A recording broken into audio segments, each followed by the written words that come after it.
what they're doing can take my large, hairy scrotum and place it thusly in their pie hole. There you go. There you go. And that's all I'm going to say. How are you guys doing? I heard you guys were night tripping and seeing bears, not of the San Francisco variety, on the side of the road and other things from Lesbian, Tennessee. How'd that go? Lesbian, Tennessee, nice place. I think we just missed it by a couple of letters, though. I will say this. I put a challenge out in front of yours truly, and ended up being a little bit more of a challenge than I thought it was going to be. But on a personal note, the trip to NWA Top Rope Wrestling last night, main event for the evening, NWA Women's Championship match. Tasha Simone, 3-time champion, 2-time guest on here on Beyond Ringside, taking on the charge of our tag team partner, the Wicked Nemesis. That'd be Calm Like a Bomb Pandora, and had, I do believe it was like a 38-minute long match that rocked the house and kept the crowd all the way through. Top Rope last night was an absolute blast, but I'll go into that all of it a little bit more in just a minute. Wicked Nemesis, come on in. Yeah, I don't even know where to start. First of all, Eddie. Yes. Eddie can vouch that there was a bear sitting on the side of the road in the fog. Not kidding. Rolling up, I saw something sitting off on the side of the road. I was like, "Is that a bear?" We passed by the bear just sitting there staring at us. Yes, we did. Right before the Tennessee line, it was crazy.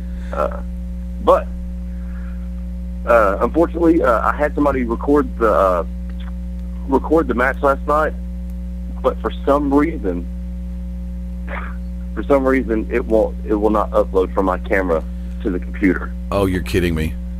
Yes, I'm not kidding you. Same thing happened with the First Blood match, but luckily Brian DeFord was recording with 2 cameras. One camera picked up, the other didn't. And there's so many people asking me about this match, so many people. And all I can tell you guys is I have it. I don't have the last 3 minutes of the match because the match was 38+ minutes long. And, you know, which I think was great. For those of you that have seen my promo up on YouTube, I mentioned the fact that this is not a 57-second match. Nope.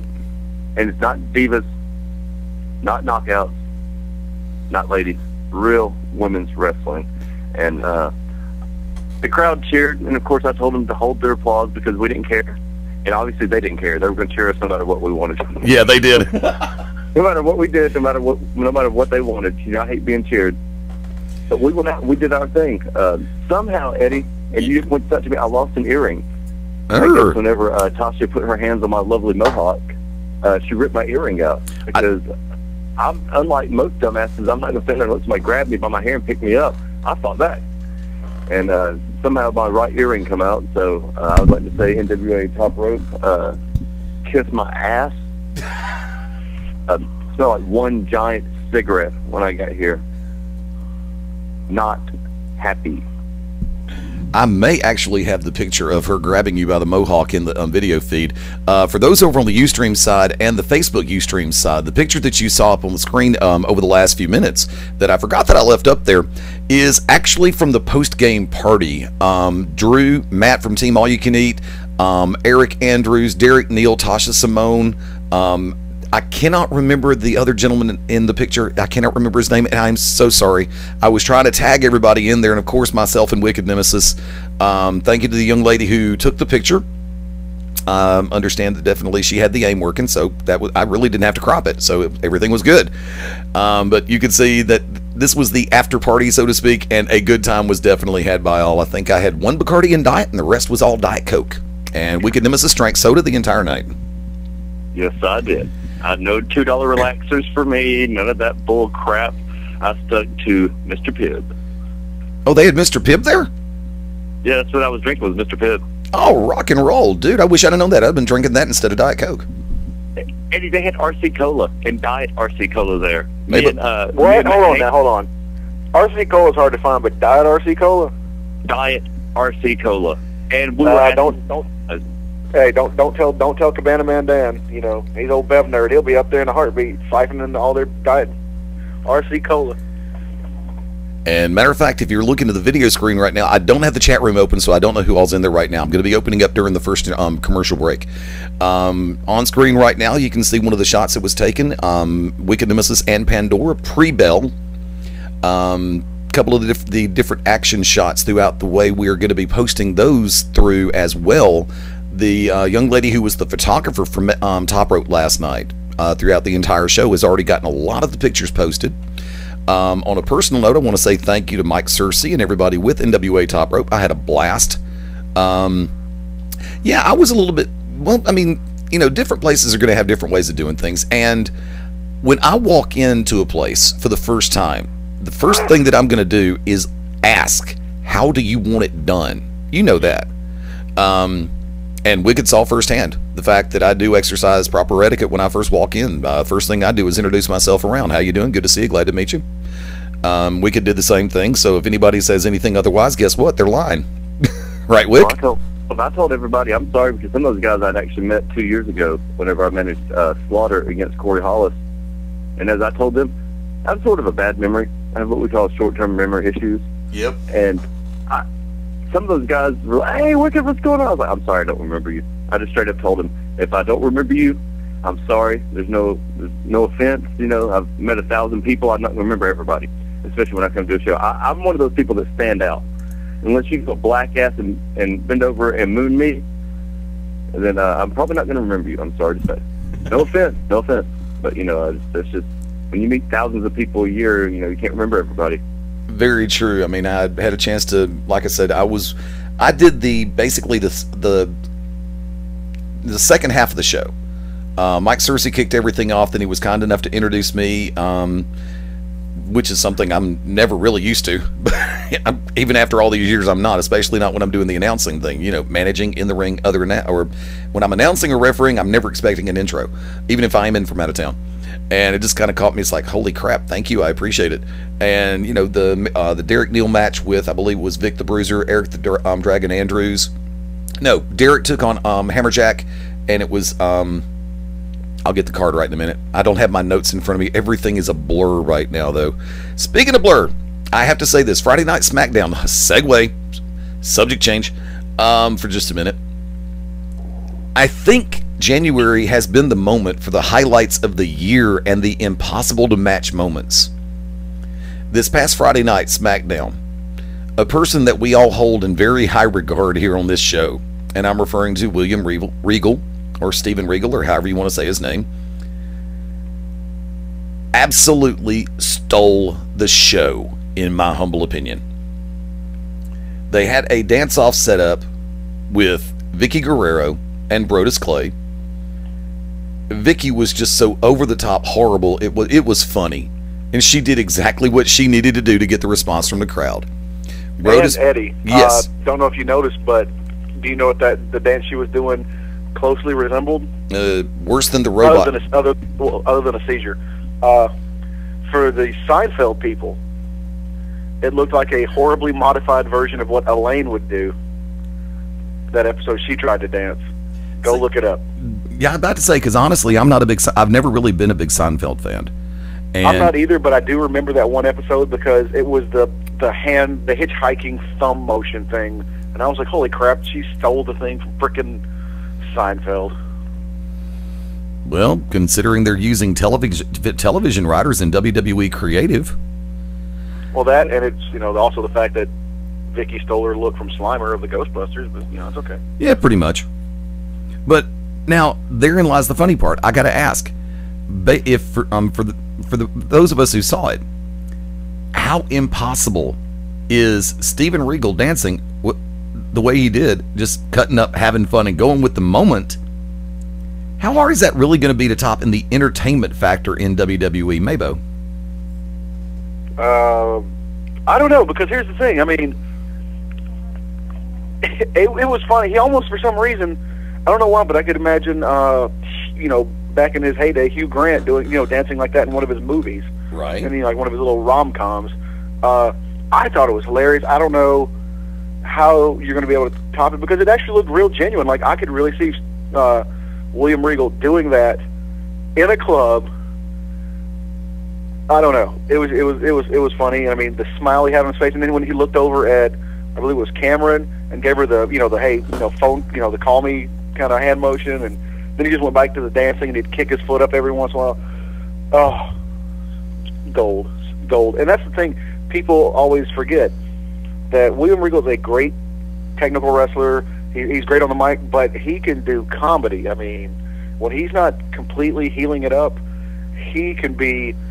He reminds me of a lot of old school British comics, and and TV personalities, and that's where actually he's said before that he draws, some of his stuff. So I don't know, dude. It's just 5 stars. Yeah. Wicked Nemesis. Did you ever get a chance to see it? No, but one thing that you told me about it is the fact that Brodus Clay blindsided William Regal. Yep. So you have a babyface attack a heel. You had a babyface a good guy jump a bad guy, correct? Yeah, and he actually got some booze out of the deal too. Yeah. Well, that and also he. If you go back and look, because I went back, I watched it live, and then I watched it this morning. Right. Because for some reason I like watching car accidents, so I just can't get enough of watching Brodus Clay jiggle. But if you look, he when he went to do his All Funk It, which I think is the stupidest name ever, he doesn't catch Regal. Regal doesn't land flat, and he doesn't catch Regal actually kind of goes down on the side for a second. I thought he might have popped Regal's shoulder out or something. The way he landed on him, I was just like, oh God. Yeah. But after he got up, he seemed like he was. It was a minor sell. It didn't look like he really maybe got it. I don't think he got it all. I really don't. And then he came. He did. If you go back and look at it, he doesn't. It was. And honestly, I'm gonna chalk it up to Brodus being a rookie. It looked like it was strictly all on him. I mean, Regal did the best that he could, but when you got a close to 400-pound man, half flying at you, what are you gonna do? Run like hell the other way. Real quick note, just after the top of the hour, we're going to be joined by Ray Eccles from American Extreme Cage Fighting. They are going to be the organization that is holding the first officially sanctioned mixed martial arts show here in the state of Alabama, our home state. Greatly looking forward to having Ray on. He's going to discuss some of the matches that he's got coming up on the card and the matchups. Ray's actually been promoting mixed martial arts for a while, as well as a very accomplished boxer. So he'll be joining us just after the top of the hour here on Beyond Ringside. You just never know what's going to happen around this place. I really have to, coming back to WWE, but going over to Monday Night Raw for a second. Was there any point whatsoever in John Laurinaitis popping Mick Foley in the head with the microphone? Wicked Nemesis. Oh yeah, that's how you make the guy heel. That's how you totally put him over. Like he's snapped, he's had enough. He's done everything by the book, and still though people boo him. People think that he's going to take advantage of John Cena. So it was cool. At least he got to get what everybody wanted him to do, and that is to do something heelish. I mean, he is now a bad guy. Okay, Maybo. Yeah, I mean, Foley is, whenever he's on there, 9 times out of 10, he's going to be the sympathetic character, and to take his frustrations out after just getting chewed out by CM Punk. He had to do something. So why not take it out on old lovable Mick Foley?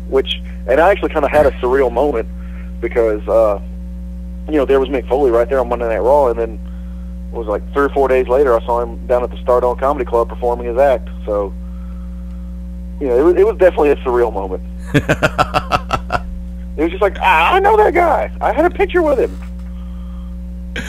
So yeah, it's real.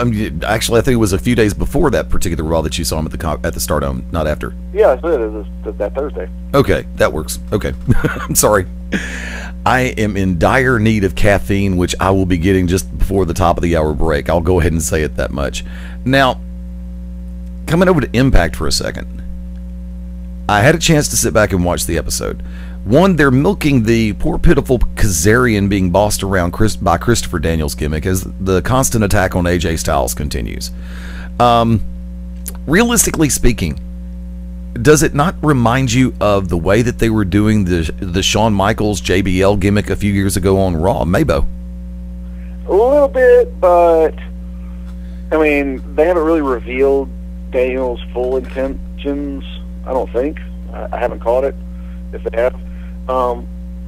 but it's not the whole, I've, had to, I saved your butt financially or blah, blah, blah. You're indebted to me. So, but it does, it's a little bit of the whole, this kind of has that, you're going to be under my thumb for some form or reason, because I did something to benefit your butt. So, and I mean, Kaz already looks pathetic anyway. So, sadly enough, very true. Wicked Nemesis, your thoughts?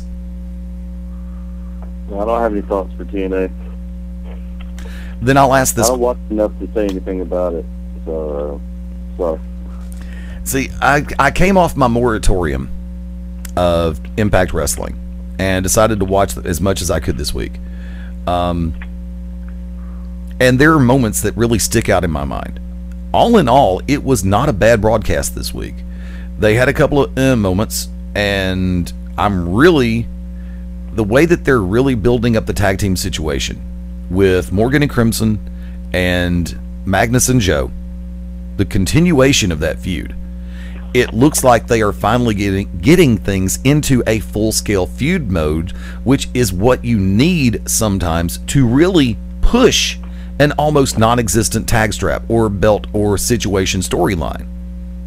And it looks like, and I'll say it like this, properly done, this is a storyline that TNA can actually, if they don't air it every week ad nauseum, welcome to Pro Wrestling and Sports Entertainment. But entertainment. Okay, got it in there. Because how many times did we have to sit through John Cena picking on the fact that that The Rock was there via videotape or via satellite or da-da-da-da-da. It's like, it gets old. Sorry, you can only push that gimmick for so long. Even as true as it was, and still is. Thank you, G.I. Joe. It's enough to make you just sit back and go, meh, meh, meh. But they're not doing it, ramming it down our throat style. They're actually doing a beautiful feud build on Impact with around the tag straps. Maybe you know what? You've caught this, right? Yeah, actually, I don't agree with it. Doesn't seem like there's any real tag teams. It's all, thrown together. But I will say this: the fact that they went past the pay-per-view, and with Magnus and Joe losing, the fact though that they kept them around and they're continuing the storyline. It wasn't like a one-shot wonder tag team deal. I do respect that. I think that is pretty cool, and also think it's cool that the little exchange between Austin Aries and Alex Shelley. I thought that was some great mic work, and the fact that Alex Shelley said, "Look, I know you guys want your taste of the Motor City Machine Guns, and this is a tag team division that definitely needs tag teams." Yep. I thought that was great. Yeah, but think about it is, so WWE also desperately needs tag teams too. Now, I'm going to shift the question just a little bit, because one of the things that we'll discuss here on the show on more than one occasion is the factor of teams that are not teams but thrown together. Now, Wick, this is going to be an op-ed. Does it not seem absolutely poetic that for as much as we have discussed the fact that some of the tag teams that are out there right now are just basically completely throw-togethers, that Impact Wrestling for the last few weeks had been working on what they call their Wild Card Tag Team Challenge, with the winners becoming the number one contenders to the tag championship. And lo and behold, it was almost done like the Lethal Lottery over in WCW, gee, what a surprise, in days gone by. So is it not almost poetic that what they've basically done is, hey, we'll just throw it against the wall and see what team sticks, and what team sticks we'll go with? Your call. That's bad booking. First of all, there's enough tag teams out there to do that. This goes back to absolutely 100% bad booking. It's like when a bad guy gets more cheers than any of your baby faces. That's bad booking. They've got to do something. You've got to establish a real tag team. That's what happens. What happens whenever two tag teams are thrown together, or when two singles are thrown together against a tag team, especially heels? They end up distracting each other, doing something, and costing the other one the match. Why is it all of a sudden that's thrown out the window? You have no chemistry. You're not tagging with this person. You're just two singles guys. It's very hard to be a really good singles, but it's even harder to be a great tag team. True. Because there's certain things you have to be on the same page. You have to know what the other does. You have to be able to know when to distract the referee, when not to distract the referee. Their weaknesses, their strengths. And you don't do that when you just throw two people together. I'm sorry, I should. Maybo, your perspective. About the whole tag team thing. Well, first of all, WCW did the Lethal Lottery way better. That was way better. But well, yeah, I mean, it's, you know, at one point TNA was the place for tag teams, and now ROH is. Huh? Now Ring of Honor is. Yeah, and they've got tremendous tag teams. But yeah, at one point, you know, and I think now they're down to like, I think Mexican America's still around, and I guess soon as Saban comes back, they'll have the guns. But are there any tag teams left? I'm really like real tag teams. I'm really not sure. I mean, they're desperately in need of doing something now. Magnus and Joe are a good tag team. They've come together nicely. They were a throw together. I mean, why couldn't you keep it Magnus and Doug Williams? Yeah, true. I mean, he's still with the company. They still could have been the British Invasion. What were they? British Invasion. I was about to say, because I know at one point it was Magnus and Desmond Wolfe before he got personal issues and they were calling themselves London Brawling. But yeah, there's no real tag teams. I mean, it's kind of starting to mirror WWE with the fact that other than the Usos and now Primo and Epico, which I will count them as a tag team, they're an official tag team. They weren't a throw together. You know, it's getting kind of weird, man. And now, you know, WWE lost one of their throw together tag teams because somebody can't stop smoking artificial weed. So, not naming names, but you know. But yeah, I mean, it's just now we're going to the third largest company in North America for tag teams. And maybe they should just go ahead and take a lesson from Chikara and execute the trios option. Dude, okay, look, now we know, you and I know that back in the day there was the NWA six-man tag belt. And is it still around today? It might be. I have not seen it listed. Oh, see. I mean, you know, not too many teams. I mean, you were talking about throw-together tag teams. You know, other than you had, what, the Road Warriors and Dusty. Steiner Brothers. The Russians. The Russians. You had the Russians. You had Road Warriors and Dusty. 3 of the 4 Horsemen.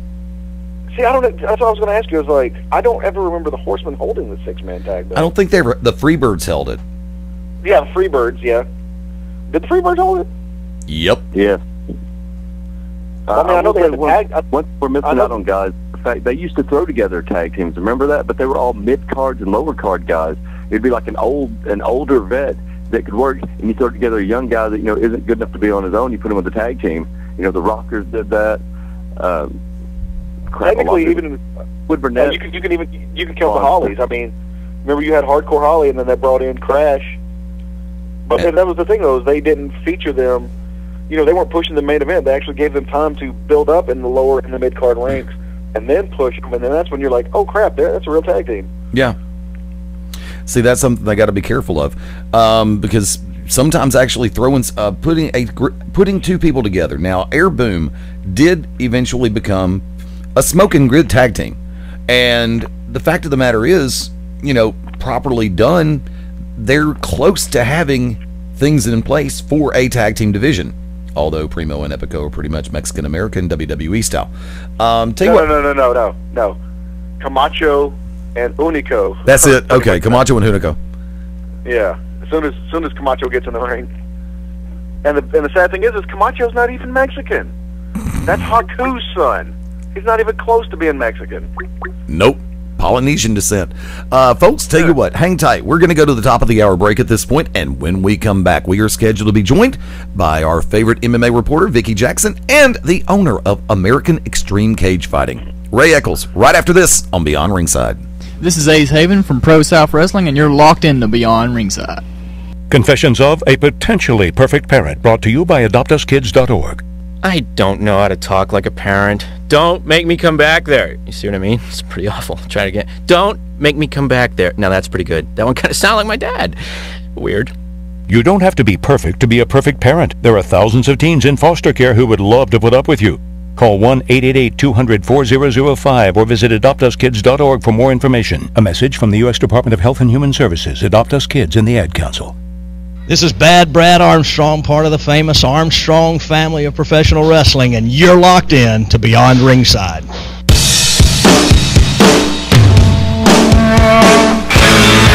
Hi, this is Joe Perry and Steven Tyler of Aerosmith for Red.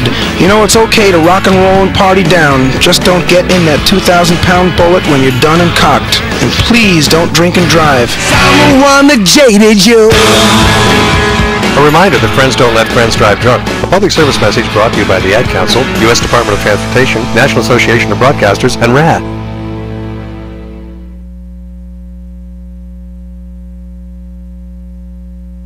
This is El Professor from the Santa Clara Colony in Mexico.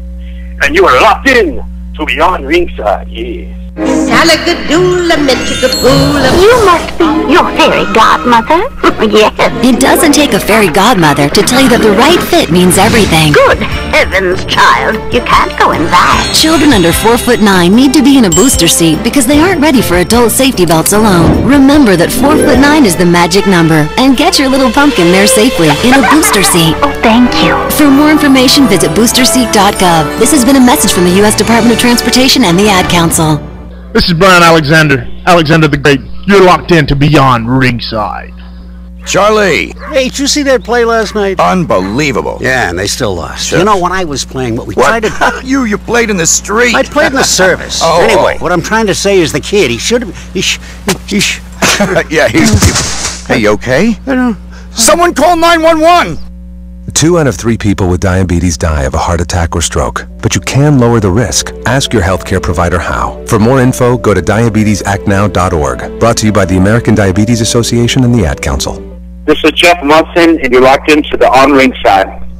Hey parents, introducing the Communicizer. Go from boring old man speak. Oh, you know, I'm here if you want to talk. To 100% off the chain. Text me whatever, yo. I love you, Dad. Communicizer is not available in stores because it doesn't exist. But that's okay. You don't have to be perfect to be a perfect parent. Because kids in foster care don't need perfection. They need you. For more information on how you can adopt, go to adoptuskids.org. Brought to you by the U.S. Department of Health and Human Services, Adopt Us Kids, and the Ad Council. This is the greatest wrestler the world has ever known, the magnificent J.P. Magnum, and you're locked in to Beyond Ringside. Hi, this is Emily Richards for RAD, recording artists, actors, and athletes against drunk driving. One person's negligence shattered my life in a single instant. You see, my little sister Annie was killed by a drunk driver. Please, remember those you love. Friends don't let friends drive drunk.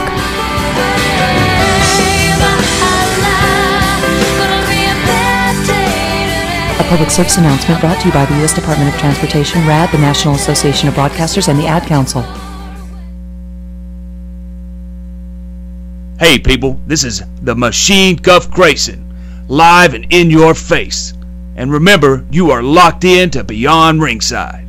My name is Mary Crafts, and this is how I live united. I spent the last 24 years serving others in my catering company, but I felt that a huge part of our community was still being underserved. Those invisible children and young families. With United Way, I advocate for them any way I can. As a volunteer, I go into people's homes and assess mother and infant well-being and help bring change and opportunity into their lives. Nothing feels as good as helping, so I don't just wear the shirt, I live it. Give, advocate, volunteer, Live United. Go to liveunited.org. Brought to you by United Way and the Ad Council. This is Hector Camacho Jr., and you are locked in with Beyond Ringside. History is on. Hi, I'm Drew Brees, NFL quarterback for the New Orleans Saints, here with Bugs Bunny to remind you to get moving every day. Because when you get moving an hour a day, you fuel your body and your mind. So what do you like to throw around the football like Drew? Skateboard, ride a bike, or dance in your room. Just move it your way. And be a player. Get up and play an hour a day, Doc. Check out how to be a player at letsmove.gov. Head online to get tips on great ways to get moving every day. At letsmove.gov. A message from the Ad Council and HHS. This is Howard C. Cross, the Legal Eagle, and you're listening to Beyond Rings. This is Angel Orsini. This is the Human Hand Grenade, Danny Only. This is Dirty Dutch Mantel. This is Liz Savage. This is Vinny O'Brien, 2010 Golden Glove champion. This is Gabe Sapolsky from Dragon Gate USA and Evolve Pro Wrestling, and you're locked into Beyond Ringside.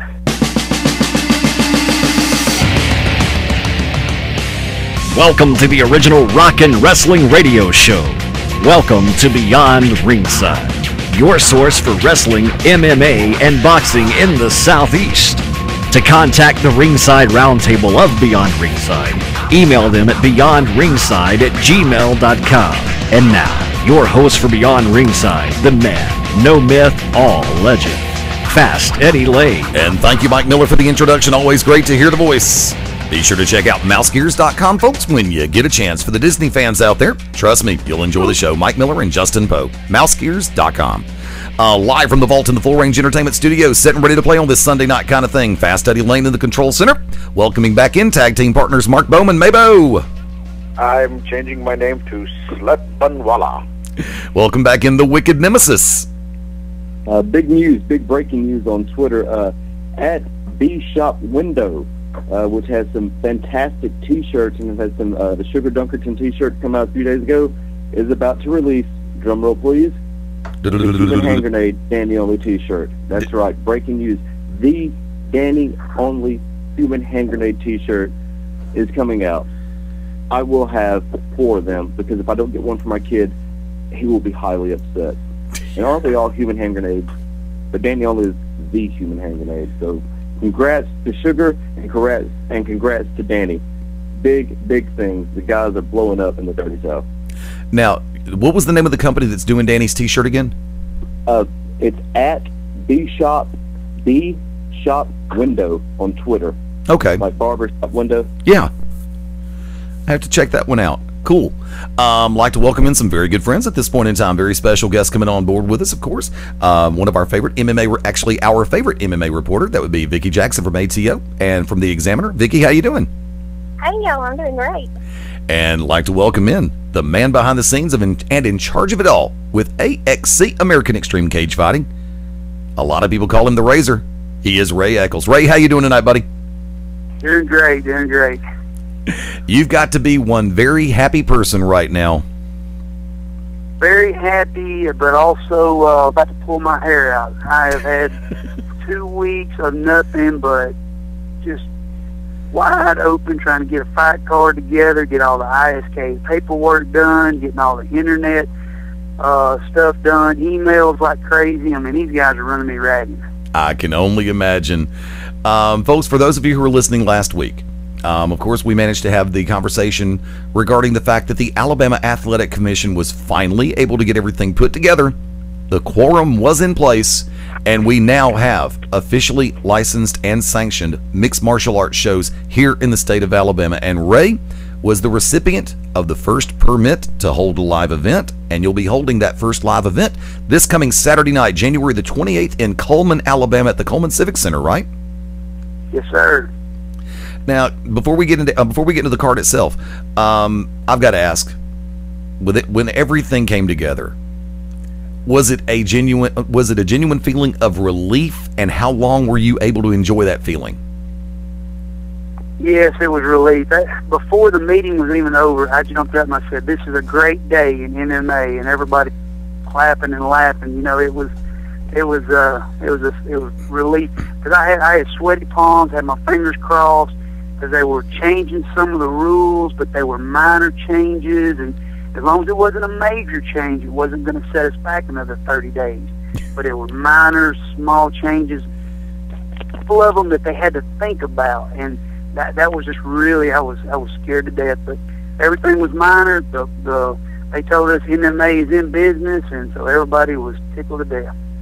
Now, the entire meeting took how long before they finally put everything in place? Oh my gosh, I don't even remember it. The commission meeting was hours long. I mean, they had to go over so many rules. They tweaked so many little things. And ISKA is the ones that come in and said, you know, we need to change this just a little bit. We need to change this just a little bit. And you know, there was a whole list of rules. And after we did that, we went right into a clinic with the ISK president. There were several promoters there, and we went to a clinic with him, and he told us what, you know, to expect from him, and what for him to expect from us, and some of the rules that, you know, that the fighters are going to have to go by, that they're, you know, He had to be compliant with this and that, and that took another couple. So, but I have no idea how long we was in there. It must have felt like an eternity no matter what. It really did, but I was just so happy I didn't care. I'd spent the night there if I had to. Yeah, I was actually supposed to be down there for that meeting, but unfortunately had a situation come up to where I was not able to make it. Thanks, Doc. But now, before we go, like I said, one other thing real quick. Ticket availability and how much are the tickets going to be? Sorry, repeat that one more time? The ticket availability and how much are the tickets going to be? General admission's $20. VIP seats are $50. At the VIP tables where you get food and drink all night and you're sitting cage side, and you get the tickets through me. We have a debit card machine, so we can do the tickets. My phone number is 256-385-5759. You can get the tickets through me. I can mail them to you if you use a debit card. Or you can come by my gym at Health Fit in the middle of Coleman and get them. Now, one more thing before I open up the table. There were some promotions that were running before all this rigmarole started. And they were running when they were running pure amateur shows, they were running more or less under the Georgia rules. How different is the ISKA rule setup in contrast to the, per se, the Georgia-based rules? The Alabama rules with ISK, they're similar. The Georgia rules, amateur rules, is I don't really want to say. I'm not really familiar with them. Okay. I know they're very similar to the new Alabama rules. Okay. But before the commission come in, we were using just the USC rules. Before the commission got here, we were compliant with like the Nevada State Athletic Commission's professional rules. Okay. Yeah, because like I said, I know a couple of promoters who had actually been using the Georgia rules. I didn't know if you were using the which state you were using or which set of guidelines you were using. Real quick before we go into the card, Wicked Nemesis, come on in with Ray Eccles. What do you think has been the hardest thing so far about getting this together? Oh my goodness! Well, the first thing they did was they told me I had to go get a bond, and I had to fill out the proper paperwork and have the bond. I overnighted. I got them to overnight to me so I could hurry. I didn't have much time, and I wanted it on the commissioner's desk January the 2nd, their first day they were open. So I had everything overnighted at the end of December. But I had my bond, then I got my promoter's license, and then I got my event license. Got all that done ASAP, and then the Corey Schaefer, the ISKA president, he gave me a whole list of stuff that I had to get done, and I had to go to mixedmartialarts.com. I had to be a member there and pay a fee, a yearly fee, so I could put my fight card on the internet, and that's also where they're going to base all the records. So everybody in Alabama that's been fighting for years, like myself, I've had 30 fights, and none of them really count in the real world. But now, from now on, anytime win, lose, or draw, it will be on mixedmartialarts.com, and I have to pay a fee at the end of the contest, at the end of the night, to the athletic commission for them to report the wins and losses to this website. So I had to get all that set up, and then I have to get the fighter's weight, their birthday, their height. They have to have blood work done now. We thought everybody was going to have a physical. We thought people were going to have eye exams. There was a couple of things that were unclear to us that was between the ISK and the Athletic Commission, but we cleared all that up. Amateurs right now, all they have to have is blood work, HIV, Hep B, and C. But just staying on top of all these guys, that's the hardest part, is staying in contact with these fighters. And, right. Hey, man, you got your blood work done. You got your blood work done. And that's the hardest part of the whole thing. Now, Vicky, I'm going to put you into reporter mode for a second, because you've been right along with everybody throughout this entire ordeal. You've been reporting for the Examiner, as well as a couple other venues. The one question you haven't had a chance to ask Ray yet, what would that be right off the top of your head?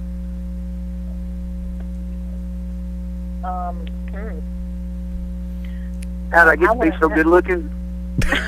Yeah, I've always wondered that, but actually, I'm wondering if I'm going to have a place to sit Saturday night because I'm thinking, okay, Ray's got this fabulous show, and everybody and his brother's going to want to be there, and I really expect them all to be there, and I'm thinking, all right, Ray, don't forget about me now. I got to have a seat somewhere.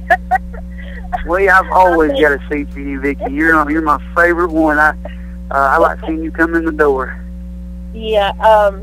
No. Actually, that's a pretty big venue up there, and I've seen it packed for Ray's shows a couple of times, and so I am just waiting with bated breath to see how many people show up Saturday night. Now, yeah, I know it. I hope it's standing room only in there. I've got a feeling that this show is garnering a lot of attention, not only from circles such as ours, but also from the more mainstream media releases, because the fact that it actually is a historic moment. There is, there was some speculation for the longest time as to whether or not who was going to be able to do it and who wasn't going to be able to do it. What was the criteria to get the license as a promoter? And with everything being put in play, now the only thing that I actually just made the antennas go up was the fact that you're going to have to pay a fee to the athletic commission to report the results of the fight. Yes. Okay, strange. I didn't know that possibly existed.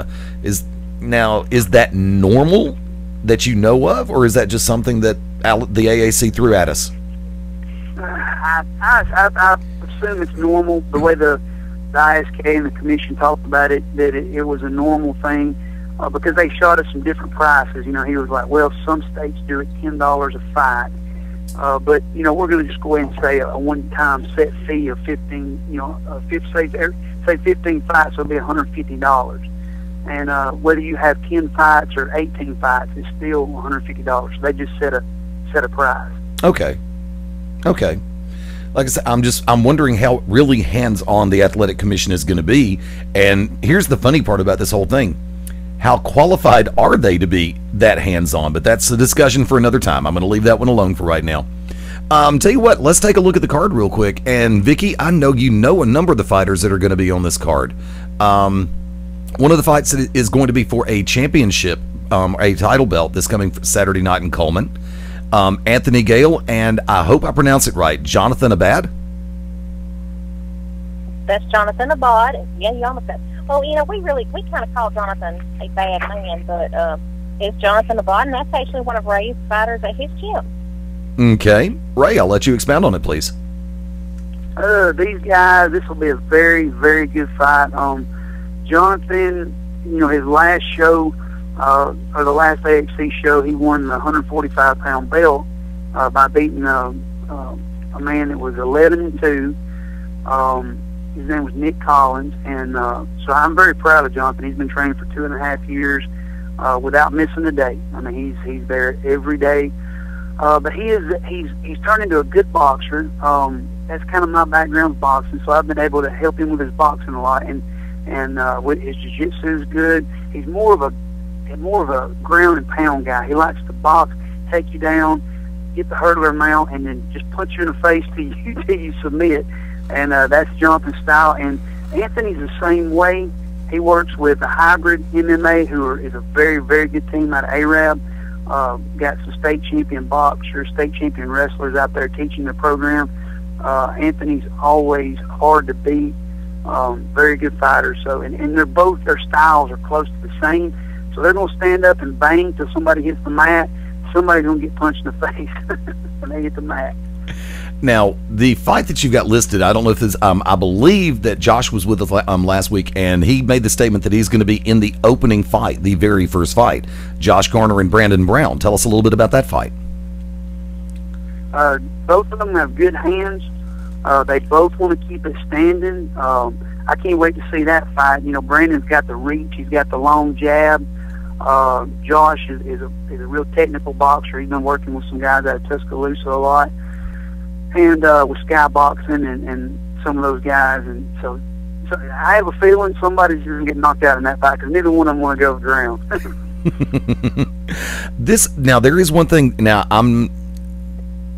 Do me a favor, Wicked, come on in for 1 second because I want to know the question you're going to go with because I think you and I were on the same lines in a conversation we had recently. Wicked? Okay. Do me a favor. Let me go ahead and ask this one real quick. What is the criteria going to be? And this is one that, like I said, we talked about this in previous days. What is the criteria going to be for getting judges accredited for the shows? Judges, we've got a handful of judges that the ISK is approving. They've all went through a clinic. They've all they know the guidelines, how to score, and most of them are. One of them's a black belt in Brazilian Jiu-Jitsu, and is already a state. He's already a professional amateur state boxing referee. Got another one that was a 5-time Golden Glove. Like 38-1 in wrestling in high school. So these guys, they know what they're looking at. They know how to judge a fight. Been around it their whole life. Okay. I was just kind of curious about that. Let's take a minute and hit some of the other names that are going to be on the card. Let me see. Vicky, if you for the names that you recognize, feel free to chime in after Ray. Dakota Hollingsworth and Vince Patterson taking on each other. Ray? I don't know Yes, either sir. one of those guys. These are new guys. They've both been training. They both come from gyms. I'm not really sure how this is going to go because I've never seen either one of them fight. And I'll tell you what's happened on this show. Everybody, all the gyms and all the fighters, they were so they got so tired of waiting on the commission. It's like they were training every day and nothing was happening. And a lot of the fighters that have good records or have a lot of fights, they sat back and they waited on the commission. They kind of took a break. And what's happened is I've got the okay to have the first fight. I caught everybody off guard. I mean, I was calling these camps, and wow, Ray, you got commissioned so quick. You got your permit so quick. My guy, we've only got 3 weeks to train. And these guys have got good records, so they need at least 4 to 6 weeks to get ready for, high caliber fights. So that's what I've found. I've found a few guys. Of course, the last 4 or 5 fights are all going to be advanced division fights. And these guys, they were training, they were ready. But like I said, a lot of my guys from my gym, they just quit training because there wasn't any shows and they were getting bored. So this long layoff has hurt the MMA community a lot. It won't take long, for everybody to get back into it, but these first few months, there's just not going to be a lot of fighters ready. Okay. Now, let's go ahead and cover the 2 other championship fights that you've got coming up on the card for your interim, for one of your interim titles, Aubrey Collier and Joe Goss, right? 2 big guys. Joe Goss he's around 6'5", 320 pounds. Got great hands. He's won several big tough men, with his boxing. Aubrey, same way. He's a big guy, likes to throw his hands. And I've seen some of Aubrey's fights, and he will stand there and punch till somebody goes to sleep. And Joe's the same way. Neither one of these guys want to be on the ground, so it's going to be a slugfest, and I'm anxious to see it. Okay, let's look at the heavyweight belt real quick. Zach Howell and Aaron Parrish. Don't know a lot about Zach Howell. He's a 3-1 fighter. He called me up, told me his some of his credentials. He really wanted to fight. And I told him, I said, I've got a tough guy in front of you, Aaron Parrish, and this guy's he's no joke. Golden Gloves, boxer, great wrestler, and so he was. He accepted the challenge. So, I don't know a lot about him. He's supposed to be, a good fighter, from what I've been hearing. But Aaron Parrish is no joke. He can wrestle, he can submit, he can punch. So he's gonna have his hands full. Vicky, do me a favor, if you've got the card in front of you. Now, based on the ones that that are going to be participating on this show this weekend, who do you expect to be the breakout on this one? As far as who's really got the potential to just really step forward and let it rip? Oh, I'm here to tell you now, it's been last spring before I've been to a show in Alabama. I mean, it's been a long, very long dry spell. I can't really say, because some of my favorites that are on the card, you know, they haven't had a fight in a few months, and I don't know how they've been training and how things have been going. So I'm really anxious to see if they still do train, if they're still up to the same caliber as I saw them last year when they fought, or whether they've got something new that they're coming out with, or whether the new people that have been training that I've never seen before are really going to be able to bring it to the table. So I really can't say. I'm just anxious to see how everybody does. Okay. Ray, I'll ask you the same question. If there's one fight in particular that you know of right off the top of your head that could be a breakout, which one do you think it'll be? I think the Jonathan Abad, the main event, Jonathan Abad is defending his belt, so he will be the main event. And I know both the fighters. I know Jonathan personally. I train him, and he like I said, while everybody else was at home sitting on the couch or taking their break, Jonathan was in the gym. And Jonathan's fight with Anthony's the same way. He's been in the gym. And these guys, they fight a lot. It's going to be the fight of the night. I know it is, because they're both tough. I mean, you know, Anthony, I've seen him fight a national champion Greco wrestler, get slammed 2 or 3 times, get up and just, you know, put his hands all over that wrestler, had the wrestler in trouble a couple of times. I think he ended up losing that fight, but it was against a national champion wrestler. And Anthony, he won't quit. I mean, he will not quit. And Jonathan's the same way. So that fight, to me, is going to be the fight of the night. Mabo, come on in. Yeah, Ray, tell us a little bit about your gym. Oh, well, my gym started out as a boxing gym about 4 years ago, and I liked the MMA thing, and so I got a couple buddies that were belting in jiu-jitsu to help us, and we I ended up with a good stable of fighters. Some cards that we would fight on, we'd have 8 or 9 guys fighting, and we had went 8-1 in one night. So I had a great thing, and then the commission come in, and it just got really slow. A lot of my guys were just bored. They were looking at me like, Ray, do something, man, get this going, and so I did my part, and I went to the meetings and kind of tried to push the commissioners, and one of the commissioners is actually my amateur boxing coach, and he felt the same way. He would tell me, Ray, we're hurrying, I promise. He said, we're doing everything in our power. It's just the legality part of it, it's the lawyers, and this has to be done right, and this has to be voted on. And he said, it's if it was up to us, we'd do it right now. And but a lot of my fighters, strayed. They quit training, and now they want to come back, though. Now it's big. It's all over Facebook, and they're all wanting to come back. They're just not ready. They don't have the cardio. Their skill level, faded a little bit. They're rusty. But we're mostly like a boxing and wrestling gym. We have jiu-jitsu, but we'd rather get you on the ground and punch you in the face. Nobody. I don't want to be on my back, and my guys don't have it. We want to get you on the ground, punch you in the face. So we're boxers / wrestlers, and that's the fear none, way. That's the way we practice. Now, where exactly is your gym located again? We're at Health Fit now. I had a nice large facility, and it got to where, like I said, I just didn't have the clientele there, so I had to shut it down and move. I'm actually in a bigger facility. It's just not all mine. It's part of a big health gym, and they're letting me use a large room to train my fighters. Okay. Real quick, one other one I want before hate it when this happens. Sorry about that. Tongue-tied. It's been a long week. Is there an accrediting process that you have to go through for the dojo or for the gym itself, or is there an accrediting process that you have to go through as far as training, as far as being a trainer? You talking about like credentials to be a trainer? Yes. Or is that what you're talking about? Yes. Okay. Well, yeah, it is. I mean, you gotta know certain parts of the certain mixed martial arts to compete. You need to have a great ground, either wrestling or jiu-jitsu. You gotta have some kind of ground skill, and then you gotta have some kind of striking skill. You need to be a good boxer, a good Muay Thai practitioner. You have to have some type of stand-up as well. Good karate guy.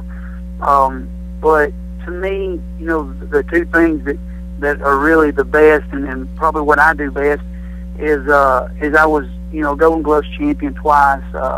I won the open division in my class, and so my hands, I've got hands, and that's what I teach my guys. We hardly pick our feet up off the floor. Somebody tries to kick me, I punch them in the face, and that's what I tell my guys. It keeps the other guy's feet on the ground, and so and then when it hits the mat, we become wrestlers. If we want it on the ground, we wrestle. And Naga, which is a big wrestling competition over in Atlanta, Georgia.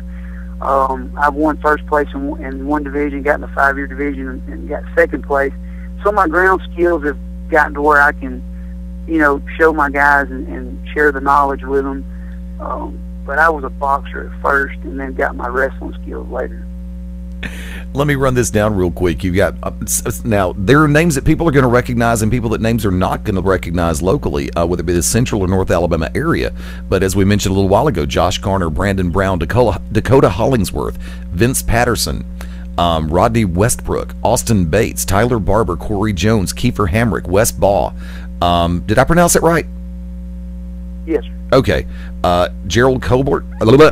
I'm still tongue-tied today. Darn it, I hate it when that happens. Gerald Colbert, and that's going to be a tongue twister anyway. I respect your announcer for being able to get that one right the first time.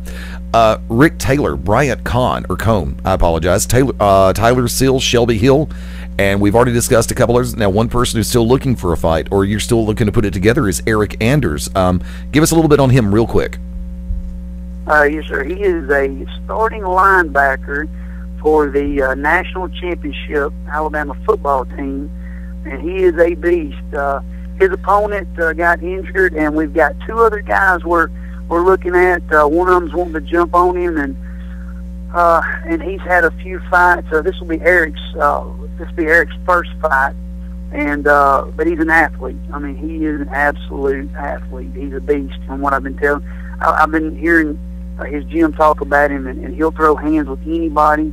And I would imagine that he could probably tackle you and take you down like no tomorrow. Wouldn't doubt it. I heard he was a beast. And we got a guy that's had a few fights under his belt. I'm not going to say any names right now because I got two different guys I'm looking at. But Eric Anders comes from the best gym in Alabama, Champions Freestyle. Great gym. They got a lot of professional fighters. So I'm sure he'll be ready for anything we put in front of him. But, yeah, Eric's a real deal, and I'm sure a lot of Alabama fans will be there to watch him. There you go. I'm feeling the evil eye from across the state from Vicky, because I remember she and I had a conversation about Eric, and I think originally she was going to pop the trivia point on Eric. And Vicky, I apologize for that, darling. Oh no, that's okay. Hey, I'm Roll Tide. What you talking about? Now, once again, folks, it's going to be this coming Saturday night. What time's the bell? What time do the doors open, and what time's first bell? The doors open at 6 o'clock. The first fight should start around 7 o'clock, and try to get there early because we're selling tables and seats like crazy, and it's just a big buzz. I feel like we're gonna sell out. So if you want anything reserved, just get with me. Hit me up on Facebook on American Extreme Combat or Ray Eccles, and I'll help you out. Now, I was gonna ask this off air, but we're almost we're up against a hard break, so I need to do it fast. I know that one of our tag team partners on the show, Brooks Logan, is very interested in coming up and covering the show for Beyond Ringside. Can we take care of that? Yes, sir. Absolutely. Cool. Got you covered on that one, Brooksy. We will now. One of my favorite questions, real quick, before we let you run. Sponsors for the event. Throw some shameless plugs out there if you got them. Yes, sir. We got Alpha Nutrition, who is our head sponsor now. A big company up here in Coleman, got lots of great products. They'll have a table there with some products on it. Then we've got Tan This. They always get a table. North Alabama Wholesale, best used cars in Coleman. They always there. They always help sponsor me. Just a lot of great people. Super. Ray, want to wish you the very best. I wish I could be there this weekend, but I know it. I've been to one of your events before, and I've had a great time. And I know that everybody who is going to be able to make it out this coming Saturday night to Coleman is going to have a blast, and they're going to see some hard-hitting mixed martial arts action. And I know what Vicky would say, and I'm gonna go ahead and take this one out from under. We'll get even later. she and I are in agreement, and I think all of us are on the show. We have to agree with what's been said by one particular promoter on a national scale. I think everybody's going to try to go for the knockout or the tap out because nobody wants to see it go to the judges, right? That's right. Folks, as always, and by the way, Ray, as always, it's a pleasure to talk to you, and you know the door is always open. Oh, real quick, how often are you planning to promote? Are you going to try to do like once a month, once every 2 months, maybe once a quarter, or what? Every 2 months, and I'm going to try to swap my locations up a little bit. I'll be in Bessemer at the Bessemer Civic Center twice this year. Okay. In May, and then back again in August. Got a lot of good wrestlers up that way, and, you know, all wrestlers love to fight. True. Very true. Once again, and Vicky, do us a favor. Can you keep us posted on the events as they transpire throughout the week? I most certainly will. Real quick, Ray, where can everybody find you on Facebook, Twitter, and the .coms? Yes, sir. Find us on axcfights.com, and then we have, of course, the American Extreme Combat at Facebook, and then Ray Eccles on Facebook. So, but axcfights.com, if you'll go there, you'll see all of our highlight reels from all of our shows. Really cool. Super. Vicky, real quick, where can everybody track you down once again? I'm on Twitter at APOVicky. You can find me on www.aroundtheoctagon.com. And also you can find me at www.examiner.com, Birmingham, Alabama. Fight Sports, MMA Examiner. Folks, very special guest, Mr. Ray Eccles, once again going Beyond Ringside. Vicky, always a pleasure to have you on board. Folks, we're going to go to the hard break. We're going to be back in just a few minutes right here on Beyond Ringside. This is Kevin Kleinrock, WSX, XPW, and now Viva La Lucha, and you're locked in to Beyond Ringside. Hi, I'm Drew Brees, NFL quarterback for the New Orleans Saints, here with Bugs Bunny to remind you to get moving every day. Because when you get moving an hour a day, you fuel your body and your mind. So what do you like to throw around the football like Drew? Skateboard, ride a bike, or dance in your room. Just move it your way. And be a player. Get up and play an hour a day, Doc. Check out how to be a player at letsmove.gov. Head online to get tips on great ways to get moving every day. At letsmove.gov. A message from the Ad Council and HHS. This is Mad Dog Dan Sawyer. You're listening to Beyond Ringside.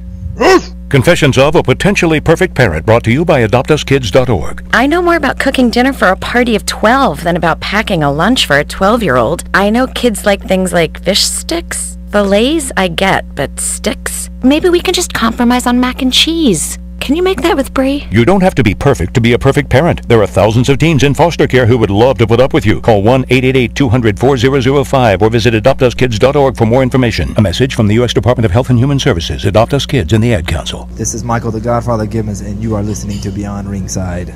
Foreclosure is hard on every member of the family, but your family is not alone. If you're struggling with your mortgage, there is help. To learn about the government's Making Home Affordable program, visit makinghomeaffordable.gov or call 1-888-995-HOPE to speak to a HUD-approved housing counselor. It's free of charge. Visit makinghomeaffordable.gov or call 1-888-995-HOPE today. Brought to you by the U.S. Treasury, HUD, NeighborWorks America, and the Ad Council. This is Liz Savage. You can check me out at www.myspace.com/wrestlingdiva, and you're listening to Beyond Ringside. Hi, this is Joe Elliott from Def Leppard for RAD. Planning on going out and having a party? Great, have a lot of fun. But do me a big favor and don't blow it. Always choose a designated driver. Remember, music lives. You should too.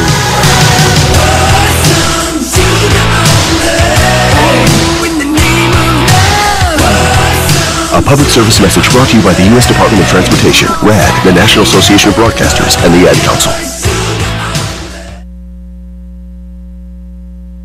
This is Dale the Demon Torborg, and you're locked in to Beyond Ringside. Hello, this is Robin Zander. Hello, this is Rick Nielsen from Cheap Trick for RAD. Some people think it's fun to drive drunk, but that's unacceptable. Be smart. If you drink, don't drive. Think ahead and choose a designated driver. Remember, music lives, and so should you.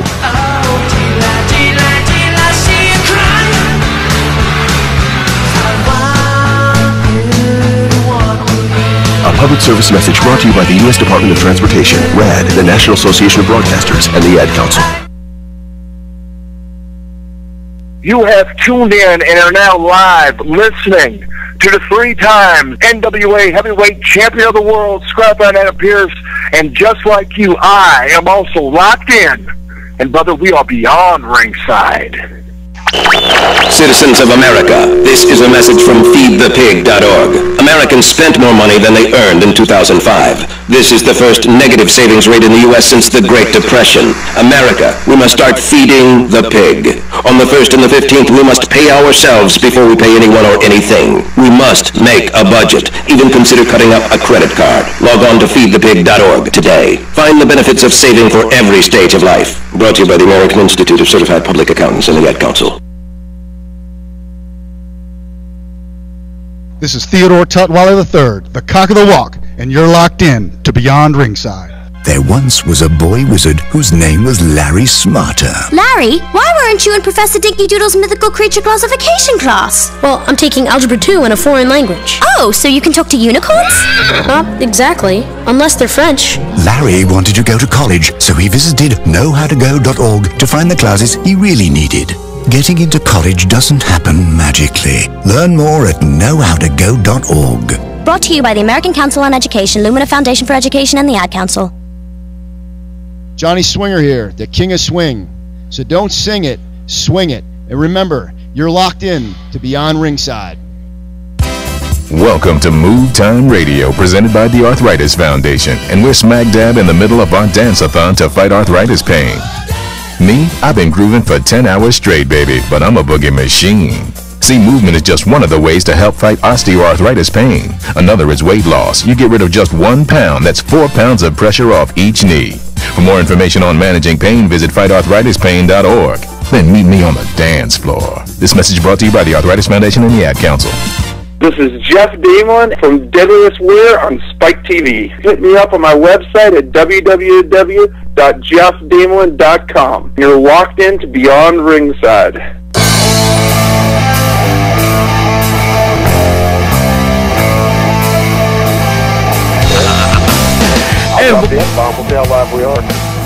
That almost went out, and I think it actually did. Welcome back into Beyond Ringside Sunday night. Very special thank you to Ray Eccles from AXC for coming on with us. Thank you, as always, to Vicki Jackson from ATO and TheExaminer.com. Always great to have both of them on board. Want to wish Ray the very best of luck this coming Saturday night, January the 28th. Coleman, Alabama, the Coleman Civic Center. American Extreme Cage Fighting. AXCfights.com, the official website. You can see a lot of the highlight reels for a lot of the guys who are going to be on the show this coming weekend. The first officially sanctioned mixed martial arts show in the state of Alabama. Great to have Ray on, as always. Mabo, welcome back in, buddy.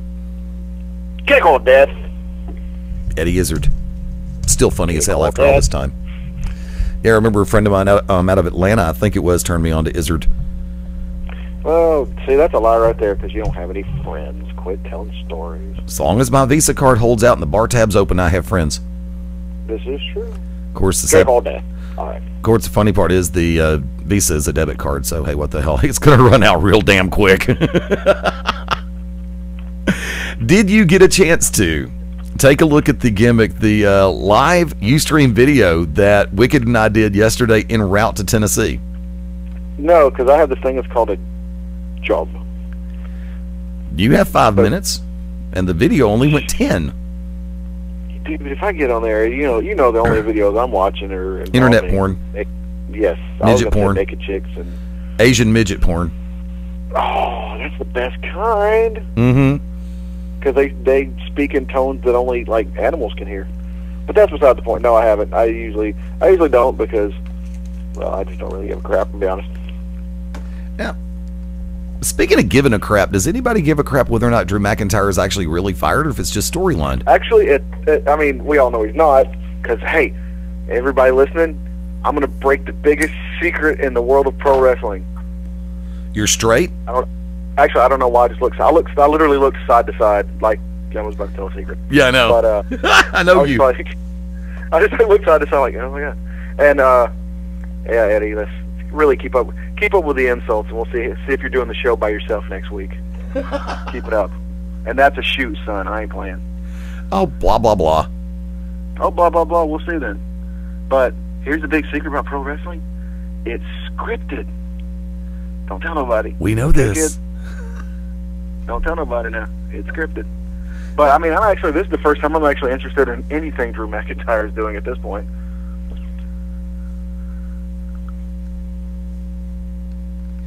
Wow, that was an abrupt ending. No. I had to turn to the side and cough my head off. Sorry about that. Hey, I said what I had to say. There you go. Sorry you're not on point. Hey, I'm on point. Just can't breathe. Feels real good, too. However, yeah, it's just, the sad part is I saw it coming. And there's sometimes where it's really kind of hard, and I guess I'm just sardonic about it, is the fact that I do see most of this coming. And when something actually happens that surprises me, it's a surprise. Have you gotten to that point sometimes with this business? Not really. Of course, I am older than you. I am Methuselah. Well, I mean, it's just, it's nothing. Okay, well, I will say a few things do, kind of surprise me, like the Brodus Clay thing, but, In what way did the Brodus Clay thing surprise you, seriously? Seriously? Oh, yeah, because that's right. I hadn't really been on to talk about it. But, nope. Floor's yours. Run with it. I don't run. Well, the fact that, they when he was on NXT, he was, big monster, big monster, big monster. Right. When he was coming out with Del Rio and Ricky Ricardo there, big monster, big monster, big monster. Eddie Munster. They're showing promos of him. Big monster, big monster, big monster. He let slip that he's going to end John Morrison's career. Disappear. And then he comes back as that. That's, I don't know if anybody, I'm pretty sure most of our listeners watch the, sort of the not really behind the scenes clips, but I guess would be akin to our Easter eggs that they throw up on WWE.com. Right. And it was Brodus and his two ladies, which still kind of ticks me off because that one, not Naomi, but the other one, Cameron. Okay. Still ticks me off that she was the one that was the first one eliminated from Tough Enough, and she has a job, and some of them don't. Some of the other contestants, like Matt Cross, didn't make it. Which really still pisses me off to this point. Yeah, I mean, she's sitting there. My favorite match was Alicia Fox versus Melina, and then now she's she's not wrestling; she's just shaking her butt. So, she's just calling upon the skill set that she had before she started at WWE. But anyway, they were doing a behind the scenes, like a photo shoot or whatever, and the guy, kind of a la Jason Hervey on TNA, was like, Brodus, how do you think you went over last? How do you think everything went last night or right after your match? And he goes, a lot of people were sitting there, and then he made the face in shock, and he's like, now they're sitting there all clapping their hands, going, I don't know what that was, but I like it. And I mean, that's kind of how I was. I was just like, I was angry. And then I was like, I don't know what that is, but I kind of like it. Okay. So, yeah, I have this thing where it's like a major combination of Flash Funk and Rikishi. Oh, no. You're giving him way too much rhythm. More Flash Funk with Akeem, PN News, and Ernest the Cat Miller. Huh? How about Ernest the Cat Miller? No, just this song. And Polka Dot Dusty. No, Polka Dot Dusty had more rhythm. Come on, Rhodes can shuck and jive better than that. No, I'm talking about the jive speak. Oh, okay. Yeah, the common man bit. Yeah, because he kind of sits there and he even has a little bit of the Dusty lisp. He's like, should I get him? Somebody that call his mama. Yeah, I'm just like, should somebody tell you that you're a 400-pound man monster and you shouldn't talk like that? And I'm really gonna get some hate mail on this one, and I don't intend to, but accept it for what it will be. They called him the Mastodon at one point, and guess what? I just say Poofosaurus Rex. Yeah, I mean, it's just, and it's, I mean, the gimmick itself, the dancing, that hadn't got on my nerves yet, but I don't mind if he's going to do the quote-unquote trash talking, but, you know, you got to realize we've seen it 4 times in 2 weeks. Yeah. Of him, you know, sounds like he's almost calling his spots at one point. You know, because you can hear him, you know, audibly say it. I don't know if he's meaning to or if it's what, but the whole, should I get him? Oh, my bad. I'm just like, okay, look, that's, you know, spread it out, buddy, you know. Yeah. Don't put all your mustard in one spot of the sandwich, you know. Spread it on down. Well, see, don't we have that problem with WWE to begin with? That's why we kind of stopped talking about him for a little while and concentrated primarily on the indies. Well, yeah, I mean, they're known to do that, but Wookiees are known to, you know, rip your arms out of your socket too. True. But I don't know. I mean, it's like I told people, you know, believe it or not, we've got quite a few wrestling fans that work at Target, and we've discussed it, you know, and we're just like, everybody's come to the same conclusion. It's like, we love the gimmick, we think it's hilarious. Will he ever accomplish any titles with it? No. Probably but then there's not. a lot of people who had, you know, gimmicks who never won titles but were wildly successful. This one will probably not be one of them, but probably. It's just the fact that, you know, you just build him up as a monster, and then you bring him out as that. Yeah. And it even reflects. I mean, he's supposed to have a downloadable character coming out, you know, on WWE 12. It's going to be Monster Brodus Clay. The next Brodus Clay action figure is Monster Brodus Clay. You know, I'm sure some of the people out there who modify action figures will be able to fix that, but still, it's just. And when they do have a Funkus, I'm not gonna lie, Eddie. I'm not gonna lie. When they have a Funkasaurus action figure, I will buy it. I'm not even gonna lie, dude. But only if it comes. You know, it's got to be the. What are the ones that have the actual clothing? Yeah. Like the Elite line or whatever. Yeah. It's got to be that, because I want the hat to come off. I want the pants to come off. I want the jacket to come off. Because that's what'll make it. That's actually what'll make it exciting. But I don't know, dude. See, I was kind of hoping this past Friday when he was doing the bid on SmackDown, considering where they were and considering a certain individual is actually very heavily involved in Territory League, I knew they wouldn't do it for that reason. But I almost thought it would. Yeah. I thought it would have been funny as hell to have seen Rikishi come out there and Rikishi and Brodus just tear it up for a minute. I think that would have gone over with the crowd so huge it's not even funny. No, see, actually, I think I heard that Rikishi, when they were in, they were in Vegas for SmackDown. Where were they at for Raw?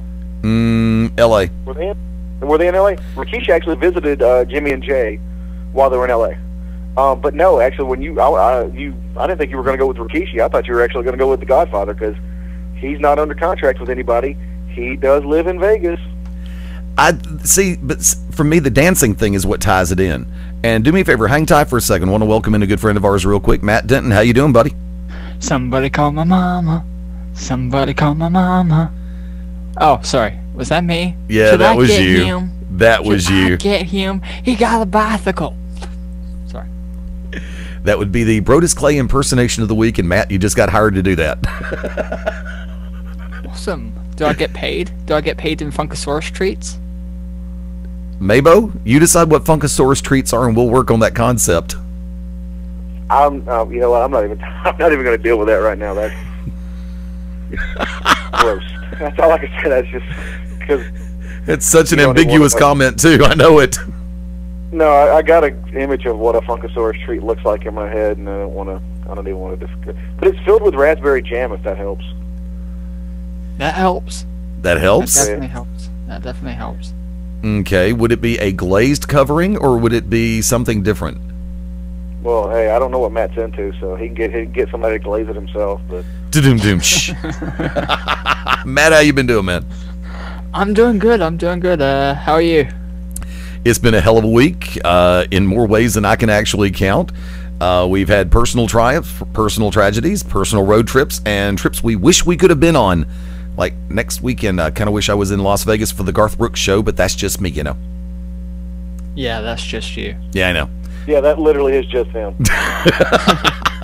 I can't say it's just me. The damn Brooks does 4 shows in 3 days in Vegas at the Wynn Hotel, and they're all sold out within minutes. You tell me it's just me then, because I haven't been to one of them yet.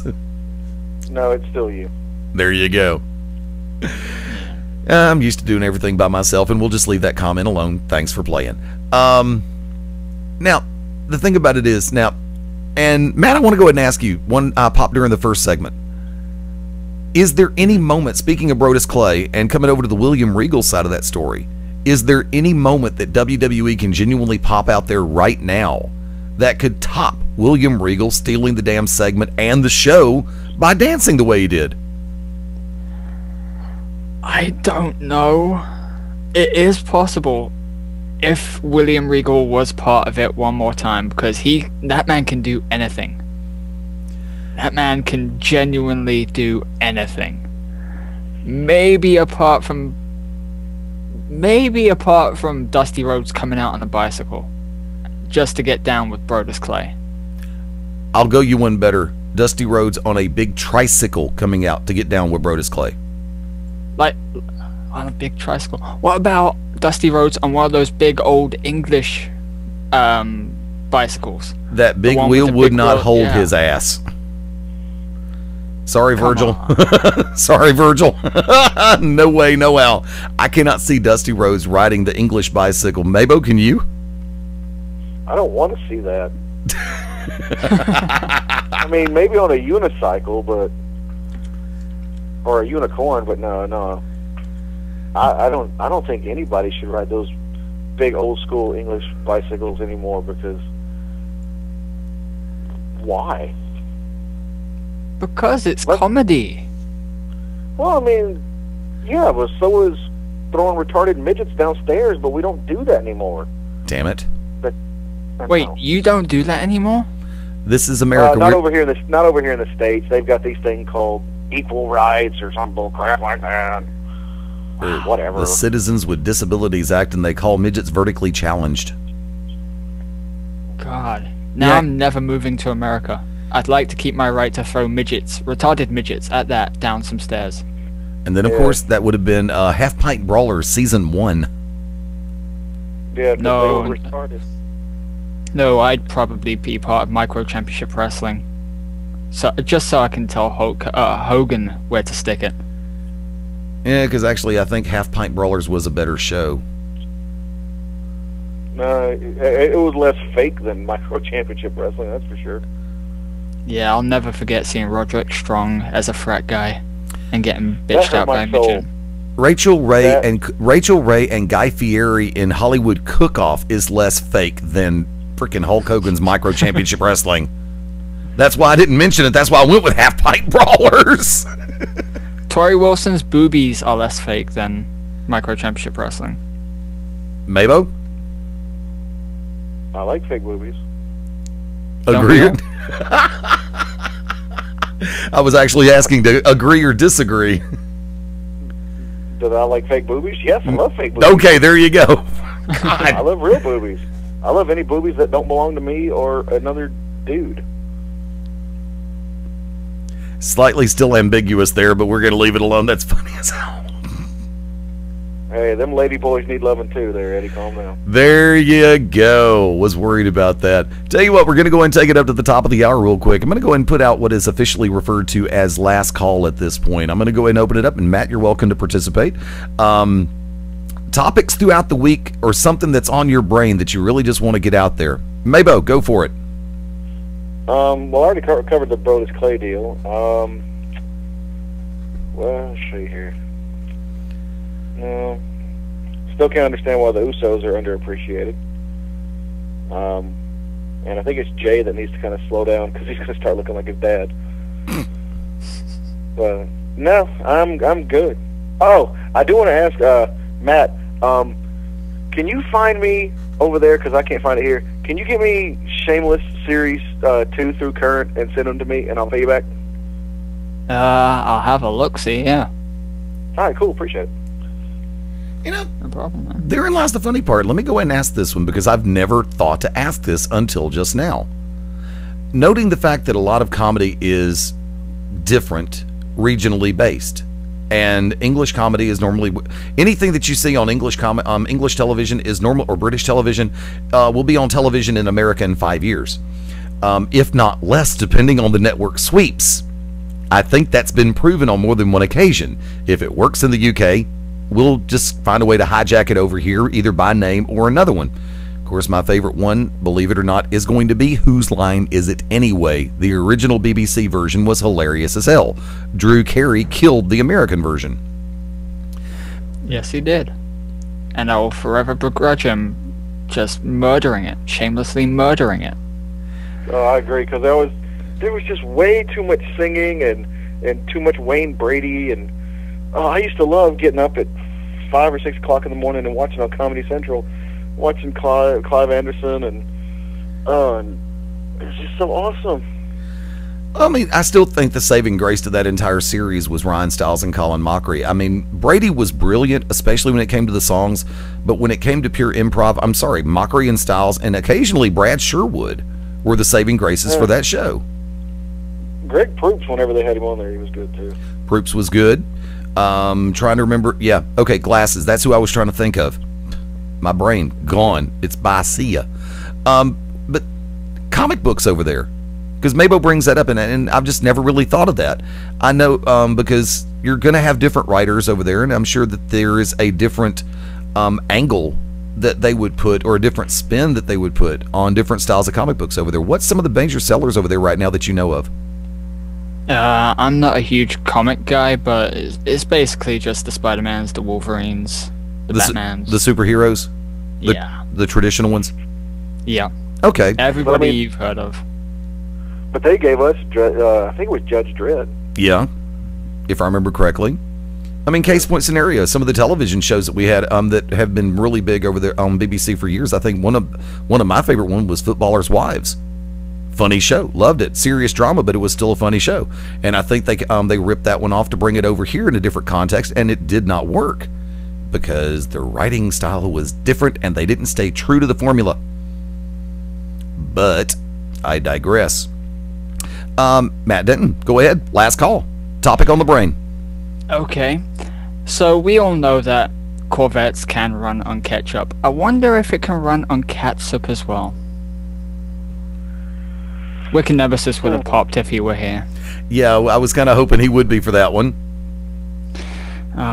Wicked, where art thou, Wicked? I can try to get him. I can get him back on the phone real quick. No, because we ain't got that kind of time. There you go. Yeah. No, I'm sitting there thinking though. I don't think. I think the ingredients in catsup are slightly different. So I think no. Damn it. Now I know my Corvette won't be running anymore. What about? I told you not to put catsup in it in the first place. Yeah, but I don't listen to you. Well, who does? That's why the ratings in this on the show are in the toilet, because nobody ever thinks to stop and listen to me. I'm sorry, what did you say? See, exactly. This is where I will intercede, interrupt, and argue. Wicked and I had a conversation, one of many, many, many, many, many different topics that we hit yesterday. And they were both high as crap. No, he didn't smoke in the van, and neither did I. During the entire They trip. smoked outside of the van. Pretty much. And well, it did hit 420 in 2 time zones. Hey, what the hell? But in all seriousness, and I'm not saying this as a stroke. I'm not saying this to bolster your ego, and I'm not saying it to hear you come back and say bull. But I think everybody can agree, like Wicked and I do, the fact that if there is a breakout on this show, it's actually got to be Mark Bowman. Because, we all have our own different styles. I'm the moderator. I guess, the hapless babyface sometimes. Wicked, of course, running the power heel. Brooks running the overly passionate fan. And Mabo, you have established a reputation as being one who will say the most off-the-cuff, off-color things at the drop of a hat and be able to pull it off like very few people, if hardly anybody, that I've ever been able to keep track of. So first off, for that, I will give a very strong tip of the hat. That's why when you're not here, we actually do field comments and questions like, where's Mabo? And remember, in the eyes of Tandao Kung Fu, you are the host of the show. You run the whole ball of wax. So I'm, Oh, no. Yeah. Oh, stop it. But I would like to. I think I said it on the year-end episode, and I do mean it, dude. When you're not here, we're always wondering. It's like there's a one-liner that needs to go in here, and Mabo's the one to do it. way. Come on, what do you got for last call? Let's go ahead and run this real quick. Yesterday gave myself an opportunity, and me an opportunity, to work with a brand new promotion. And I want to say a very special thank you to Mike Searcy, to everybody with NWA Top Rope in Lebanon, Tennessee, because everybody there, everybody helped me to feel at home right from the get-go. Now, granted, we've had Mike himself, Tasha Simone, Eric Andrews, and Derek Neal on the show in previous days, all a part of that promotion, and 3 out of the 4 are part of Simply Perfection, the same faction. But the thing about it is, even people who had never heard of the show or had not heard us were extraordinarily graceful as far as their courtesy. I mean, it was tremendous behind the scenes up there. Everybody was great, and I want to say thank you, because for those who are staples in your own promotion, those who are there every show, whether you're green as goose down or a 20-year vet, I do practice what I preach. When somebody comes into the locker room that is new, I always try to introduce myself, especially if I'm finished setting up sound rigs, setting up broadcast rigs, and da-da-da-da-da. But I think that we can all learn a lesson, because the company I work with, we are normally very good about introducing. Most of the core group is really good about introducing themselves. And throughout everything else, I would say that 2 things that need to maintain in this industry on a professional note. One is professionalism. Remember, if you've got somebody coming in for the first time, you are a face of that promotion to that person. It doesn't, and I did not know, like I said, I knew no one except for Wicked and Pandora, other than the conversations we've had with the people who've been on this show. They didn't have to do what they did, but they made me feel at home. And everybody was great. The other one is courtesy, which is something that a lot of people seem to forget in this world of cyberspace. Because you've got people who are going to go on Twitter, on Facebook, on different social media, and they'll F-bomb this and GD that and every other blink and expletive they can get away with, because they have no courtesy for anybody else. If I follow somebody on Twitter and all they seem to do is just cuss up a storm and have no point to it whatsoever, I drop them. Same thing with Facebook. Same thing with the old MySpace. Same thing with the old America Online. Take you off the friends list. It's like, see ya. Yeah, pretty much. Bye. Aloha. Das vidanya. Hasta luego. Cheers. Adios. But yeah, I mean, because if you ever follow Mabo on Twitter, he runs an entire gauntlet. 1 minute he may be ready to throw lawn darts at anything that moves. The next minute he will just say something that's just some completely out there. You're thinking about it for 25 hours afterwards going, where in the hell did he come up with that? Now, nobody can be exactly like Mabo. You'll probably go insane if you try. No, you'll damn sure go insane if you try. But coming back to topic for a second, to put a wrap on it all, if you're a mainstay at your promotion, remember, you are a face of that promotion. I hope everybody who walks into a brand new show for the first time feels the same way that I did yesterday up at Top Rope, and the same way that I try to help everybody feel who's a brand new face with the company I work with, Global Championship Wrestling, who has a show coming up this coming Saturday night, January the 28th in Pell City, Alabama. Collision is on. Steel cage match in the main event. Co-main event, 3-way Tag Team Championship TLC match. High Definition, the Brotherhood, and the KCP. Stacked card. Looking forward to it. Check out gcwpro.com for all the details. Mark Bowman, shameless plugs. Shameless plugs. Bob's Comics. Go check them out. 979 Gaston Highway, Birmingham, Alabama. 205-833. What is that? 6914. Give them a call for all your comic book needs. Also check out BevNerd over at BevNerd.com, at BevNerd on Twitter, BevNerd on Facebook. Totally awesome. Just missed out on winning a case of Jarritos Mexican soda. Apparently, I did not get to name all of the luchadors because I missed episode 1. he's not here, and Eddie, you'll help me cover his stuff. What has he got? He's got at Wicked Nemesis on Twitter. I'm sure there's a what is there? A Wicked Nemesis Facebook page. The Wicked Nemesis, Enoch, ENOCH Tsarion, TSARION. And he's got, doesn't he have his own website? Was it like a .org or a .com or wickednemesis.blogspot.com, as well as the ever so waiting to be worked on thewickednemesis.com. Yes. What is he on? Is he on YouTube? What, for the 57th time? Probably. VO, Funny or Die. VO and Funny or Die, and Matt, doesn't he do a show with you now? On and off. It's like really random. So yeah, he does. Yeah. But he's also one of the hosts of Shoot Finish on Wednesday nights, 9:00 p.m. on PW247radio.com. Actually, I think he's on like 2 or 3 shows on PW. I think he is. He's pretty much been drafted. Like I say, I think he might even own PW247 at this point. Nick, you might want to check into that, buddy. No, actually, I think he's currently battling Joey Image for the right to PW247 right now. Who is? It wouldn't surprise me. A one-on-one matchup between Wicked and Joey Image. That would be worth the price of admission. And the internet's free. Oh, that reminds me, before I go any further, speaking of, tag team partner not here today, Brooks Logan. Find him on Facebook. Follow him on Twitter, at Brooks Logan. Spell it all together, BROOKSLOGAN. One word, run it together.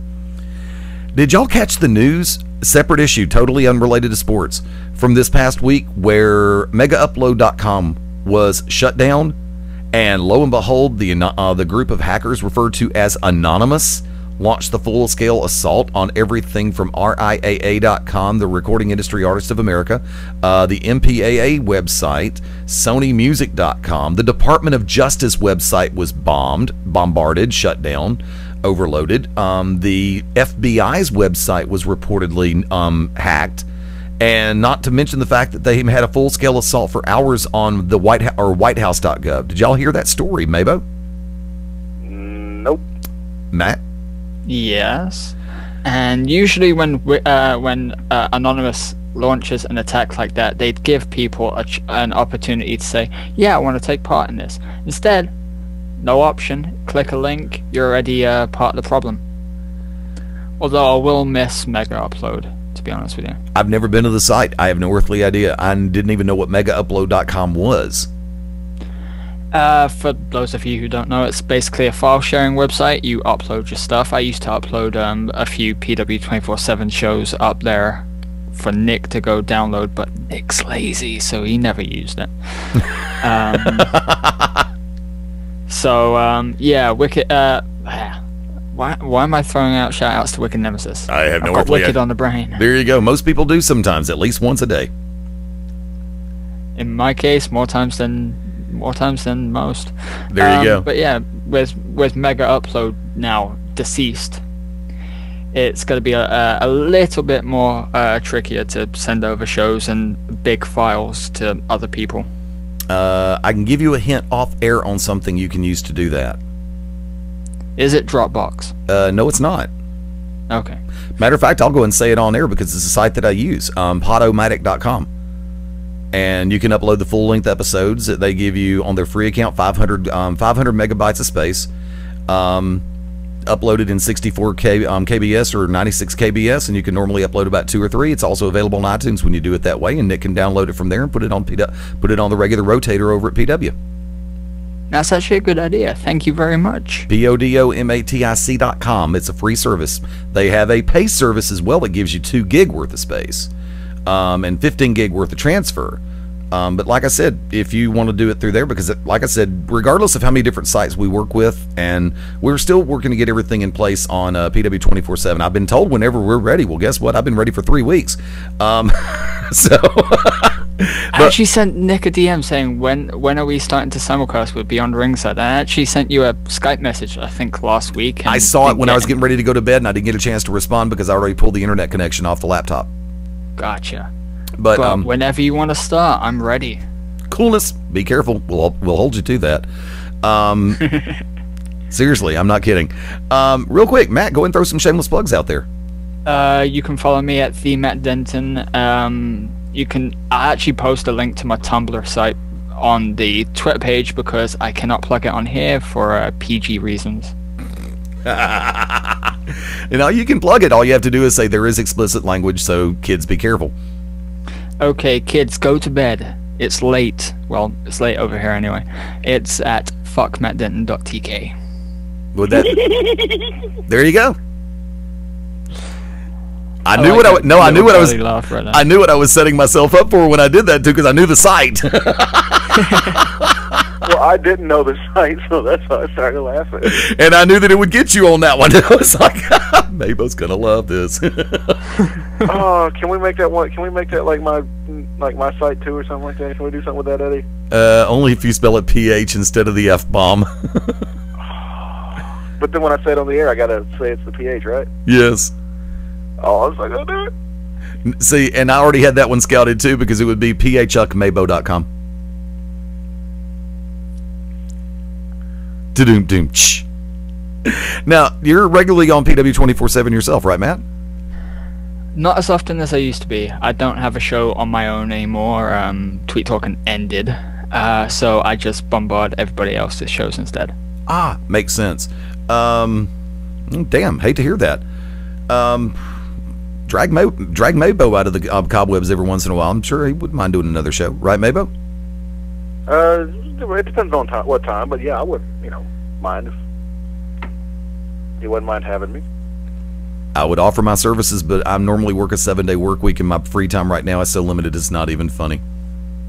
But seriously, we can all talk off air about that. That's no problem whatsoever.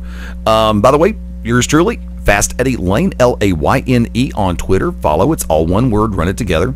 Fast Eddie Lane on Facebook, also through Google Plus as well, and LinkedIn.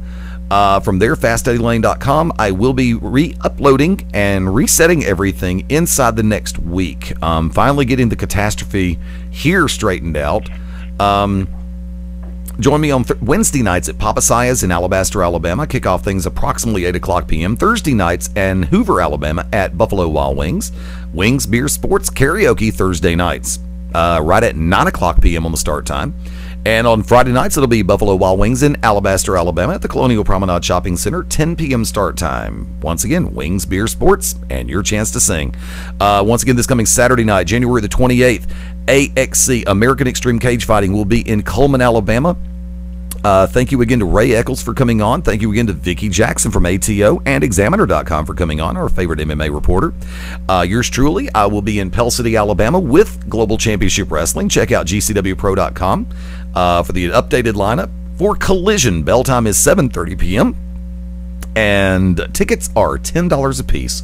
Let me come down here and hit something real quick. Bear with me. I'll fix this in post because I forgot where I was in the rotator, and I'm having to work on that one right now. We'll be back at it next week, and I tell you what, let's go ahead and say this out loud real quick. Unless something happens, we will have a 5 p.m. start Central Standard Time next Sunday night for Beyond Ringside. Remember, it is our anniversary episode. Still putting some things together right now and looking forward to try to see if everything does come together. So we're going to shoot for that 5 p.m. Central Time start, and we're going to go up till 6:55 p.m. Central Time, 7:55 Eastern, just before the Royal Rumble from World Wrestling Entertainment. Hopefully it won't suck. So I'll just go ahead and leave it at that. Slide this over, and I'll be ready to say, on behalf of tag team partners in absentia, the Wicked Nemesis and Brooks Logan. Never got a call back on that text. For a good friend of ours, Matt Denton. See ya. For Mark Mabo Bowman. I just want to say that, you know what, it was a decent broadcast today until Matt didn't call in, and then it went absolutely to crap. No, I haven't heard from Matt in a while, and it was good to hear from Matt. So, Matt, thank you for stopping by. I'm sorry for dragging your show into the crapper. Well, you know what? It was there to begin with. Hell with it. Say it again, Mabo. I was going to say, you know, somebody had to take the heat off of me for doing it because I've been doing it for long enough. Nah, I'm putting the credit card back up because I ain't buying that one. Actually, you're a saving grace on this sumbitch sometimes. For all of us here on Beyond Ringside, this is the Magic City Motormouth Fast Eddie Lane saying until next time, we'll see you next Sunday, 5 p.m. Central, 6 Eastern, right here on Beyond Ringside. Bye for now. Matt, say something funny. Funny. Something funny. Mabel wears crocodile undie underoos. Actually, I do, and it's shaped like it. You just wouldn't believe it. That's not underoos, that's a spoon. You know, at this moment, I could have a lobotomy and be smarter. Actually, you know what? Sadly enough, it fits in a spoon. A teaspoon. Easter eggs done. We're out the door. Bye-bye. I forgot, man doesn't know about the Easter eggs. Or does he? Yes, he does. No, he doesn't. Yes, he does. No, he doesn't. He does? No, he doesn't. No, he doesn't.